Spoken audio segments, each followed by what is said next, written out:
เปลี่ยนผู้บ่าวหลายเถื่อบ่แม่นว่าเบื่อบ่ได้งามพอเลือกได้แต่คบกับไผหักไผก็มีแต่ผิดหวังเจ็บมาหลายคราห้องให้น้ำตาไหลหลังบ่มีไผ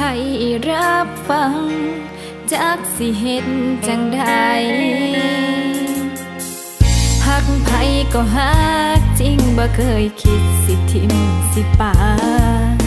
แต่บางเวลาคนก็ซาว่าน้องตอแหลหาว่ามัวผู้ชายทั้งที่น้องเป็นคนพ่ายแพ้ถูกใครต่อใครรังแกหลอกให้หักแล้วเข้าก็ไปอดีตมันเคยพังปัจจุบันนั่งเลยกลัวบ่ได้สัวที่น้องคบหลายๆก็แค่เตรียมตัวเตรียมใจถ้าหากมือใดอายทิมน้องจังบ่เจ็บปานใดบ่ได้เห็นใครเป็นแค่ของเล่นความรักลาก่อนมันสอนให้เห็นก็สิหักผู้ใดเป็นต้องหักเจ้าของก่อน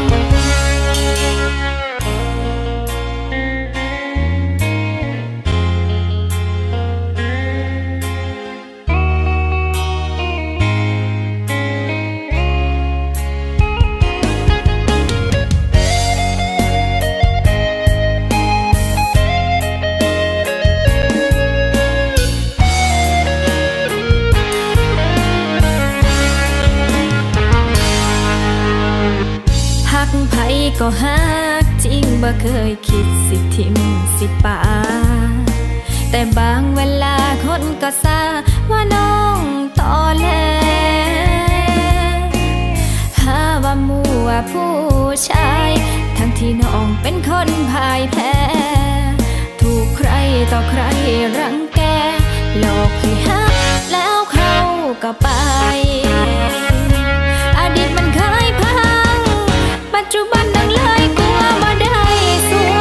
ที่น้องคบหลายๆก็แค่เตรียมตัวเตรียมใจถ้าหากมือใดอายทิมน้องจังบ่เจ็บปานใดบ่ได้เห็นใครเป็นแค่ของเล่นความหักลาก่อนมันสอนให้เห็นก็สิหักผู้ใดเป็นต้องหักเจ้าของก่อนอดีตนั้นเคยปัจจุบันนั่งเลยกลัวบ่ได้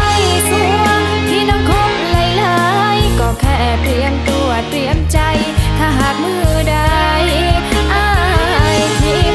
น้องจังบ่เจ็บปานใดบ่ได้เห็นใครเป็นแค่ของเล่นความรักลาก่อนมันสอนให้เห็นก่อนสิหักผู้ใด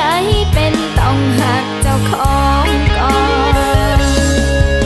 ความหักลาก่อนมันสอนให้เห็นก่อนสิหักผู้ใด